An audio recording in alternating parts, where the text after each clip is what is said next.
Hello everyone, welcome to your channel. Today we will discuss about cytological screening and quality control in cytology laboratory.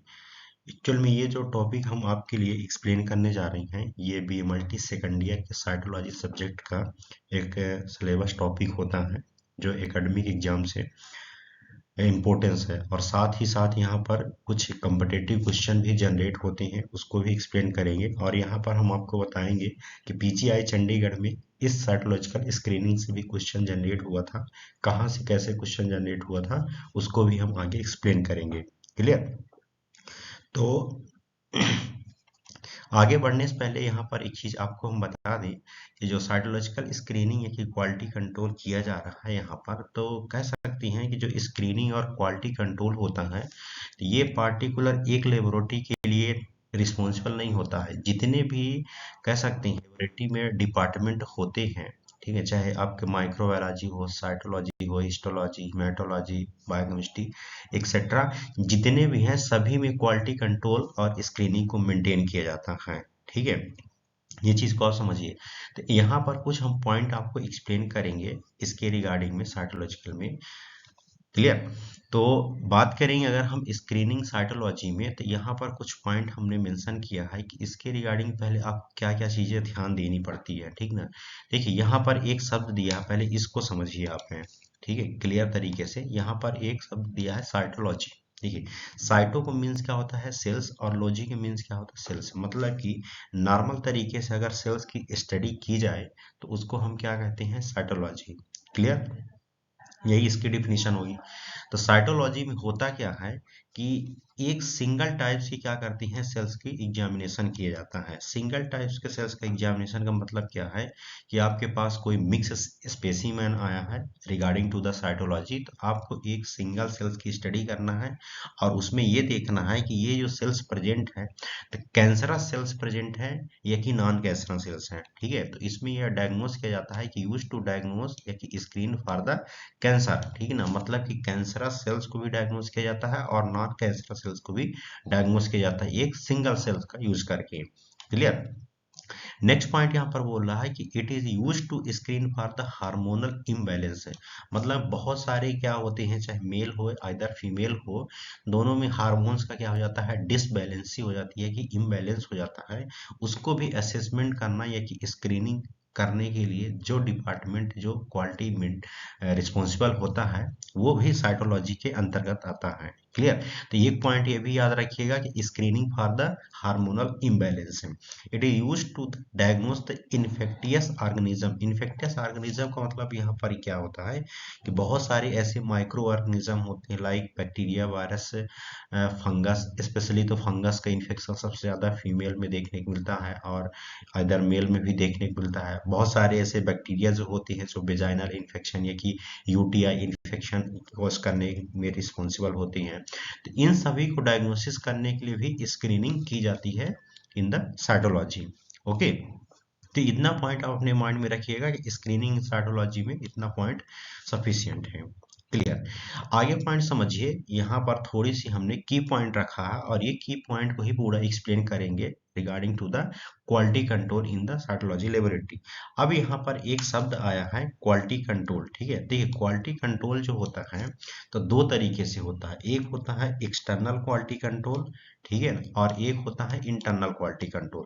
ये दो तरीके से quality control maintain होता है। Internal quality control की अगर हम बात करेंगे यहाँ पर, तो इंटरनल क्वालिटी कंट्रोल जो आप लेबोरेटरी में वर्क परफॉर्म कर रहे हैं, ठीक है ना, स्पेसिमेन कलेक्शन से लेकर के रिपोर्ट डिस्पैच तक जितनी भी प्रोसेस हो रही है इन द लेबोरेटरी, तो वो इंटरनल आएगा। ठीक है ना? एक्सटर्नल में क्या होता है कि कभी कभार आपके पास वो मशीन वो रिजेंट अवेलेबल नहीं है, तो फिर अपना स्पेसिमेन अपने लेबोरेटरी के स्पेसिमेन को आप किसी अनदर लेबोरेटरी में भेज करके उससे आप कंपेयर करते हैं उसके रेंज को या कि उसकी जो डायग्नोस की जा रही है। ठीक है ना? तो वो किस में मेंटेन हो जाता है, किसके अंतर्गत आ जाता है? एक्सटर्नल क्वालिटी कंट्रोल के अंतर्गत आ जाता है। ठीक है, तो यहाँ पर ये बता रहा है कि laboratory in cytology quality control के लिए बहुत सारे यहाँ पर हमने की पॉइंट रखा, इसको समझना बहुत ही इंपॉर्टेंस है। क्लियर? यहाँ पर हमने 3 पॉइंट मेंशन किया है आपके लिए। फर्स्ट यहाँ पर laboratory director, second cytology cyto technologist, third, physical laboratory facilities. Four, safety precaution, किस टाइप का प्रिकॉशन है, ये सभी की पॉइंट है। आगे हम इन सभी के डिटेल्स जानेंगे। इक्विपमेंट्स कौन कौन से हैं, specimen collection, preparation, fixation, staining procedure and result, ये भी इसके रिगार्डिंग में है। स्लाइड इवेल्युएशन एंड वर्कलोड, किस तरीके से स्लाइड की एग्जामिनेशन किया जाता है। साइटोलॉजिकल टर्मिनोलॉजी और laboratory records, logs and files, ये भी इसी के रिगार्डिंग में है, की पॉइंट में। ठीक है, तो ये 10 पॉइंट को अपने माइंड में रखिए और ये 10 पॉइंट ही डिटेल्स में जाएगा। क्लियर। चलिए इसकी हम थ्योरी समझ लेते हैं कि जो लेबोरेटरी में एक साइटोलॉजिकल लेबोरेटरी में क्वालिटी कंट्रोल किया जा रहा है, इसकी क्या थ्योरी, भी हमने की पॉइंट को समझा। तो फर्स्ट यहाँ पर हम ये समझेंगे कि लेबोरेटरी डायरेक्टर्स हैं। लेबोरेटरी डायरेक्टर्स का मतलब यहाँ पर किसकी बात हो रही है, चाहे वो कोई एमडी हो, पैथोलॉजिस्ट हो, माइक्रोबायोलॉजिस्ट हो, बायोकेमिस्ट्रीलॉजिस्ट हो, ठीक है, हिमेटोलॉजिस्ट हो, कोई भी डिपार्टमेंट का जो होता है वो क्या होता है, लेबोरेटरी डायरेक्टर होता है। ठीक है ना। तो यहाँ पर ये बता रहा है कि लेबोरेटरी जो डायरेक्टर हैं, ठीक है, तो इसमें क्या खासियत होनी चाहिए। तो लेबोरेटरी डायरेक्टर जो होता है should be the directed by the legal qualified physician, मतलब कि उसका जो क्वालिफिकेशन है तो कैसी होनी चाहिए, लीगल होनी चाहिए। ऐसा है कि इलीगल तरीके से नहीं होना चाहिए, फर्जी डिग्री लगा करके अपनी लैब नहीं चला रहा है, ये भी नहीं होना चाहिए। वो लीगली तरीके से क्वालिफाइड फिजिशियन होना चाहिए। ठीक है ना।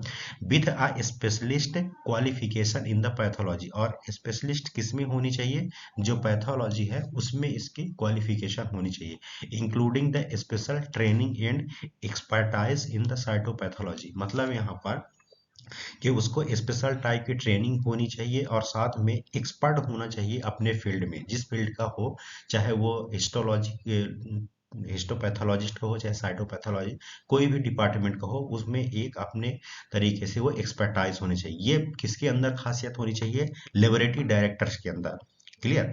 सेकंड पॉइंट यहाँ पर बता रहे हैं आपको कि साइटोटेक्नोलॉजिस्ट। अब यहाँ पर जो हम आपको बताने जा रहे हैं कि यहाँ जो शब्द लिखा है साइटोटेक्नोलॉजिस्ट, जैसे ही हमने आपको इंट्रोडक्शन में ही प्रॉमिस किया था कि पीजीआई चंडीगढ़ में क्वेश्चन पूछा गया था, तो यहाँ से ही पूछा गया, ठीक ना। पूछा गया था कि एमबीबीएस या कि जो ऐसे क्वेश्चन पूछा गया था कि जो साइटोलॉजी में सेल्स की एग्जामिनेशन के लिए या कि उसको इवेल्युएट करने के लिए कौन रिस्पॉन्सिबल होता है। चार ऑप्शन दिया गया था, साइटोटेक्नोलॉजिस्ट था, साइटोलॉजिस्ट था, ठीक ना, हिस्टोलॉजिस्ट और हिस्टोपैथोलॉजिस्ट, इस टाइप की जो है तो ऑप्शन था। तो आंसर क्या है इसका, साइटोटेक्नोलॉजिस्ट। मतलब कि साइटोटेक्नोलॉजिस्ट जो होता है उसके अंदर एक क्वालिटी होनी चाहिए, वेल एक्सपीरियंस होना चाहिए, एक्सपर्टाइज होना चाहिए साइटोपैथोलॉजी लेबोरेटरी में सेल्स को एग्जामिनेशन करने के लिए। ठीक है। तो यहाँ पर ये भी पॉइंट ये क्वालिटी के अंतर्गत आता है कि suitably qualified person for the position, मतलब कि अपने पोजीशन में वो कैसा होना चाहिए, सुटेबल क्वालिफाइड होना चाहिए, लाइक जैसे एमबीबीएस एमडी पैथोलॉजिस्ट होते हैं। ठीक है।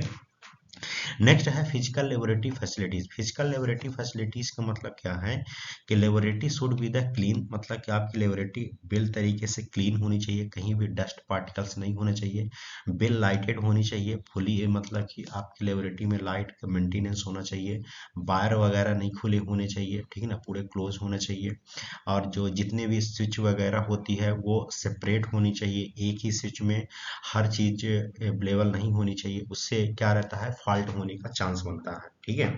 ये फिजिकल फैसिलिटी होनी चाहिए किस लेबोरेटरी में, वेंटिलेटेड होनी चाहिए। ऐसा नहीं है कि मतलब कि आप जो लेबोरेटरी पर्सन है तो उसको सफोकेशन की कंडीशन हो और वो वेंटिलेटेड नहीं है उसकी लेबोरेटरी, तो उसको काम करने में, वर्क करने में भी डिफिकल्टी फील हो, ऐसा भी नहीं होनी चाहिए। ठीक ना। वेंटिलेटेड होनी चाहिए, फंक्शनली अरेंज होनी चाहिए। फंक्शनली अरेंज का मतलब क्या होता है कि जो आप इंस्ट्रूमेंट या कि जो रीजेंट जो स्पेसिमेन यूज कर रहे हैं तो वो प्रॉपर तरीके से हर एक पॉइंट में अरेंज होना चाहिए, और उसकी लेवलिंग होनी चाहिए कि हाँ ये रीजेंट यहाँ पर रखा है और ये रीजेंट और ये इंस्ट्रूमेंट यहाँ पर रखा हुआ है, वो पूरे तरीके से एक अरेंजमेंट में ही फंक्शनल होनी चाहिए। ये फैसिलिटी लेबोरेटरी की खासियत है। ठीक है। नेक्स्ट पॉइंट क्या बोल रहा है कि area for the specimen preparation and handling should be the separate from the where specimen are the evaluated and reported. That means यहाँ पर ये है कि जो स्पेसिमेन प्रिपरेशन की जा रही है, जो स्पेसिमेन का हैंडल किया जा रहा है, उसका भी एक सेपरेट एरिया होना चाहिए, ठीक है। और साथ में जहाँ पर रिपोर्ट को इवेल्युएट किया जा रहा है, मतलब कि एग्जामिनेशन किया जा रहा है, माइक्रोस्कोपी की जो प्रोसेस की जा रही है वो भी अलग प्रोसेस में, अलग एरिया में सेपरेट होना चाहिए। ऐसा क्यों होना चाहिए? क्योंकि देखिए, जहाँ पर स्पेसिमेन आप प्रिपरेशन और हैंडलिंग करेंगे वहाँ पर इन्फेक्शन का चांस ज़्यादा रहता है, ठीक है। और जहाँ पर माइक्रोस्कोपी की जा रही है उसके रिगार्डिंग में वहाँ पर इन्फेक्शन का कम रहेगा, ठीक है। तो ये चीज़ें ध्यान देना पड़ता है लेबोरेटरी को एक वेल मेंटेन और क्वालिटी को मेंटेन करने के लिए, ठीक है। तो स्पेसिमेन प्रिपरेशन और हैंडलिंग सेपरेट होना चाहिए, और साथ में जहाँ पर रिपोर्ट इवेल्युएट कर रहे हैं उसका भी अलग तरीके से सेपरेट होना चाहिए। क्लियर? आगे पॉइंट समझते हैं यहाँ पर सेफ्टी प्रिकॉशन से। नेक्स्ट पॉइंट है यहाँ पर safety precaution. Laboratory person must be the protected against the hazard chemicals, electrical, fire extension, BMW infections, discard and others. That means यहाँ पर ये है कि अगर आप सेफ्टी प्रिकॉशन अप्लाई कर रहे हैं तो आपको लेबोरेटरी हजार्ड से जो होता है प्रोटेक्ट करना पड़ेगा। जैसे केमिकल, बहुत सारे ऐसे केमिकल होती हैं, ठीक ना, कोरोसिव टॉक्सिक टाइप केमिकल होती हैं जो कि लेबोरेटरी में पर्सन अगर उसको प्रिकॉशन अप्लाई नहीं कर रहा तो उसके बॉडी में कहीं पे अगर गिर जाता है तो प्रॉब्लम क्रिएट करता है, स्किन बर्न हो जाती है, ठीक ना। इलेक्ट्रिसिटी को ध्यान देना पड़ता है सेफ्टी प्रिकॉशन के रिगार्डिंग में कि कहीं पे वायर वगैरह तो नहीं खुला है। फायर एक्सटेंशन भी ध्यान देना पड़ता है। साथ में बीएमडब्ल्यू को भी मेंटेन करना पड़ता है पूरे इसके रेगुलेशन के। बीएमडब्ल्यू दैट मीन्स कि बायोमेडिकल वेस्ट मैनेजमेंट जो होता है कि अलग अलग कंटेनर में अलग अलग जो उसके कलर कोड होती हैं, सब में अलग अलग डिफरेंट डिफरेंट टाइप की जो होता है स्पेसिमेन को डिस्कार्ड करना, ये भी सेफ्टी प्रिकॉशन के अंतर्गत है। इन्फेक्शन डिस्कार्ड वही चीज है कि इन्फेक्शन जो आप डिस्कार्ड कर रहे हैं तो अलग अलग कंटेनर में करिए। ये कि अदर टाइप्स के में भी बहुत सारे ऐसे इसके आ जाती हैं। By using the well ventilated hoods हैं, ठीक ना। इन सभी का जो होता है यूज करने के लिए सेफ्टी प्रिकॉशन अप्लाई करना पड़ता है। Clear? Fire precaution should be the posted and the tested. That means यहाँ पर है मोस्ट इंपॉर्टेंट पॉइंट है, समझिए कि फायर आप जब इसमें यूज कर रहे हैं, कभी कभार लेबोरेटरी में ऐसी प्रॉब्लम क्रिएट हो जाती है, तो आपको पता होना चाहिए कि फायर जो एक्सटेंशन यूज किया जा रहा है कहाँ पर पोस्टेड है, मतलब उसके वेल मेंटेन लेवलिंग हो करके रखना चाहिए, और साथ में टेस्टेड होना चाहिए। समय समय पर उसको ध्यान देना चाहिए कि ये सही प्रॉपर तरीके से वर्क कर रहा है कि नहीं कर रहा है। ऐसा नहीं है कि अगर अचानक आपकी लेबोरेटरी में किसी प्रकार की प्रॉब्लम क्रिएट हो गई और जो फायर एक्सटेंशन है वो काम ही नहीं कर रहा है, ठीक है। तो ये टेस्टेड भी होना चाहिए। क्लियर? नेक्स्ट पॉइंट क्या बोल रहा है कि इक्विपमेंट्स। इक्विपमेंट में क्या बता रहा है कि N adequate number of the binocular microscope, ठीक ना। मतलब कि यहाँ पर ये है कि जो साइटोलॉजी लेबोरेटरी होती है तो वहाँ पर सबसे ज़्यादा माइक्रोस्कोपी का काम होता है, ठीक है ना। तो नंबर ऑफ यहाँ पर बायनोकुलर माइक्रोस्कोप होना चाहिए, ठीक ना। Of good quality, good quality मतलब कि अच्छे तरीके से होना चाहिए, उसमें किसी प्रकार का है जंग वगैरह नहीं लगाना चाहिए, प्रॉपर वो ग्रेसिंग होना चाहिए, ठीक है ना।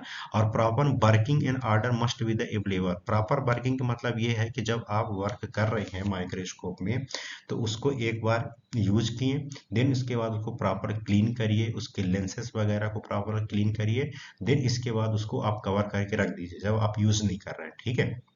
ये प्रॉपर वर्किंग का तरीका होता है। नेक्स्ट पॉइंट क्या बोल रहा है, laboratory instruments and equipment should be the under the periodic maintenance to monitor. मतलब कि एक समय होता है पूरे इंस्ट्रूमेंट और इक्विपमेंट को मॉनिटर करने के लिए, ठीक है। उसका एक समय पीरियड होता है। जैसे बहुत सारे ऐसे कैलिब्रेशन की प्रोसेस होती है, जैसे आप आज कैलिब्रेट किए हैं कोई भी इक्विपमेंट लेबोरेटरी को, तो उसकी एक वैलिडिटी दी जाती है कि इतने महीने बाद इसका एक्सपायरी होगा और इस इतने साल बाद इसको जो दोबारा आपको मेंटेन करना है, ठीक है। तो ये सब चीजें याद करनी पड़ती है, इसके रिगार्डिंग में ध्यान देना पड़ता है इक्विपमेंट को भी। नेक्स्ट है specimen collection. Specimen collection and receiving under the guidance and simple acceptation rules है। मोस्ट इंपॉर्टेंट पॉइंट है, जब स्पेसिमेन आप कलेक्शन कर रहे हैं या कि रिसीव कर रहे हैं, बहुत सारे यहाँ पर नंबर ऑफ रूल्स ध्यान देना पड़ता है, ठीक है ना। कि कोई कंटेनर वगैरह तो लीक नहीं है, ठीक है, ये कि प्रॉपर तरीके से उसमें लेवलिंग की गई है, अगर मेल का है फीमेल का है, किस टाइप का स्पेसीमेन है, ये पूरा जो होता है ध्यान देना पड़ता है। ठीक है, और यहाँ पर एक पॉइंट बता रहा है कि simple acceptation. Simple acceptation rule का मतलब ये होता है कि जब आप सिंपल रिसीव कर रहे हैं उस दौरान बहुत सारी चीज़ें ध्यान देनी पड़ती है, कितने टेम्परेचर में उसको मेंटेन करके रखना है, ठीक है। कोई सिंपल अगर लीक है तो उसको आपको रिजेक्ट करना है, क्लियर, या कि जिसमें एंटी कोगुलेंट नहीं है, प्रिजर्वेटिव चीज़ें नहीं है तो उसको आपको रिजेक्ट करना। ये बहुत सारे सिंपल एक्सेप्टेशन रूल होते हैं जो कि आपको फॉलो करना पड़ता, क्लियर। ये पॉइंट को समझिए। नेक्स्ट पॉइंट यहाँ पर हम समझेंगे कि preparation, fixation, staining procedure and result है। ये भी मतलब कि आप कोई स्पेसीमेन है उसको किस तरह के प्रिपेयर कर रहे हैं, किस टाइप का फिक्सेशन कर रहे हैं, स्टेनिंग कैसे कर रहे हैं, क्या प्रोसीजर है, क्या रिजल्ट है, ये पूरा ध्यान देना पड़ता है, ठीक है। The specimen must be the identify with the patient names और यूनिक आईडी, मतलब कि हर एक पेशेंट का नेम होना चाहिए, एक लेबोरेटरी की यूनिट आईडी होनी चाहिए और टीआरएफ होना चाहिए, टेस्ट रिक्वेस्ट फॉर्म होना चाहिए with the requesting the physician name, address, date of the specimen collection, ये प्रॉपर उसमें होना चाहिए, क्लियर। स्लाइड इवेल्युएशन वर्कलोड में क्या है कि relation as to the number of the specimen as the cytotechnologist may be the evaluate in the 24 hour period in the currently set at the 100 slide per an 8 hours day. कहने का मतलब ये होता है यहाँ पर, ठीक है, कि जो आप स्लाइड के इवेल्युएट कर किया जा रहा है तो ऐसा नहीं है कि आपके पास जो है एक ही टेक्नोलॉजिस्ट हो तो वही पूरा 24 आवर्स ले ले स्लाइड को इवेल्युएट करने के लिए। वहाँ पर नंबर ऑफ द टेक्नोलॉजिस्ट होने चाहिए जो कि जल्दी रिपोर्ट को परफॉर्म करके जल्दी से पेशेंट को दे दे ताकि उसका ट्रीटमेंट चलने लगे, ठीक है ना। और ये भी ध्यान देना पड़ता है कितने स्लाइड को जो है करेक्टली किया जा रहा है, कितने पॉजिटिव कितने निगेटिव है, ये पूरा ध्यान देना पड़ता है, क्लियर। नेक्स्ट पॉइंट है साइटोलॉजिकल टर्मिनोलॉजी। साइटोलॉजिकल टर्मिनोलॉजी में बहुत सारे ऐसे टर्मिनोलॉजिस्ट हैं, टर्मिनोलॉजी है, बट यहाँ पर कुछ ही आपको बताएंगे, ठीक है, कि वेजाइनल सिंपल से कब कलेक्ट करते हैं, ये भी एक इसके अंतर्गत आता है, साइटोलॉजी के अंतर्गत है।